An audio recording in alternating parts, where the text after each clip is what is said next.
JavaScript is a scripting language. It's very low ceremony. There's no static void main. Generally, you can just put some code in a file and run it. And in the case of JavaScript, the file that you put code in is typically a web page, though not always. JavaScript is the language of the browser. It was created as a lightweight language for scripting activity in a web browser, and that's still where it's mostly used. It's a dynamic language. That means that you can modify objects types on the fly. It's a language with both object-oriented and functional programming features, and that's a statement that's true of most modern languages, including things like Ruby, Python, C#. But in the case of JavaScript, it has some very specific support for functional programming built right in that make it a little bit different to work with. It has Java syntax, possibly due to the fact that JavaScript appeared around the same time that there was a lot of buzz about Java. But despite that syntax, it's not got a lot in common with Java, and the way that the language actually works has more in common with languages like Scheme and Self. The other thing that's important to note about JavaScript, it's very small, very compact, and really quite a simple language, which makes it fairly easy to learn. Ubiquity. JavaScript is everywhere. Nearly every computer in the world has a JavaScript interpreter, sometimes several of them. It is possibly the most used language on the planet. There's a lot of research going on at the moment in the area of JavaScript interpreters, and a lot of investment from Mozilla, Microsoft, Google, and Apple.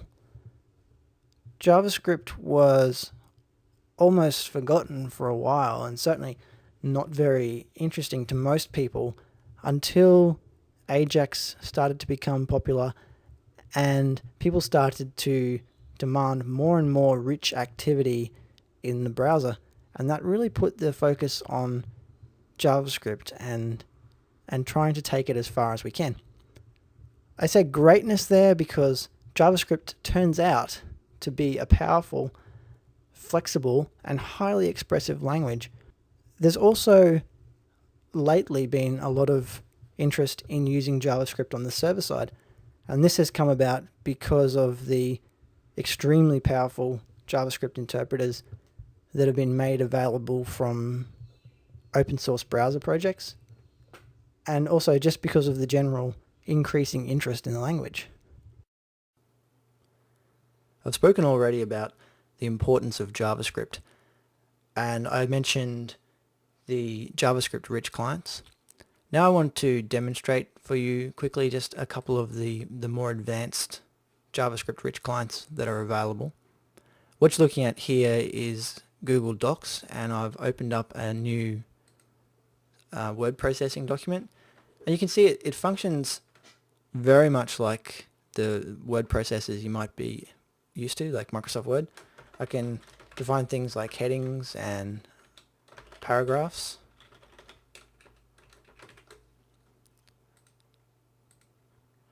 All the normal sort of text features are available. Bolding, italics, etc. There is even a drawing tool. That's not it. So I can say I want to insert a drawing in my document. Select a shape, draw it. Maybe I'll have an arrow as well. Another rectangle. There's a line drawing tool for creating curves, and then I can insert that straight back in my document. Also, as you would expect in a standard word processing application, I can insert hyperlinks.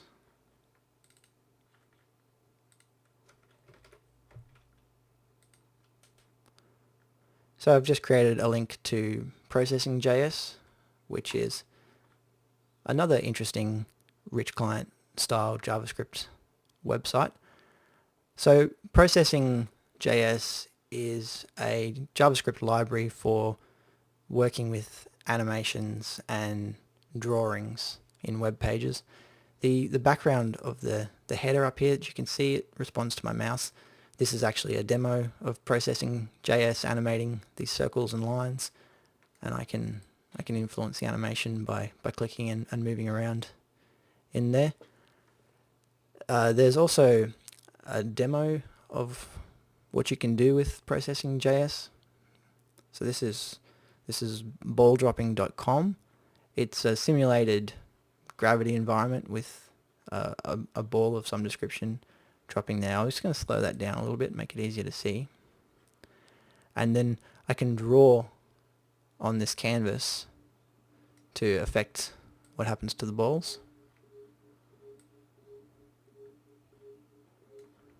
It's a lot of fun. I could spend hours doing this. But you get the idea of, so this is 100% JavaScript, and so you get the idea of what's possible in terms of JavaScript rich interfaces.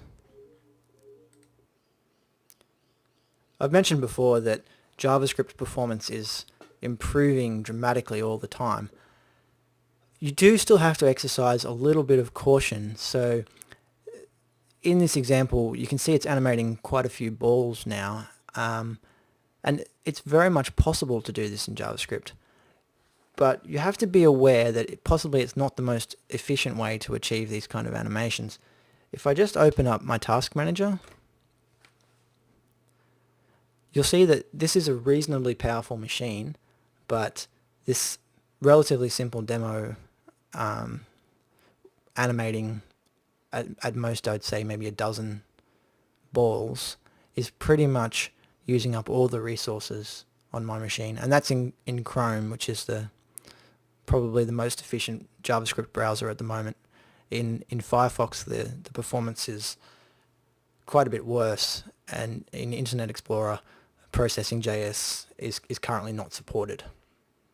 The point I'm trying to make is that JavaScript is powerful and getting more powerful all the time, but there are limits, and you just have to keep that in mind.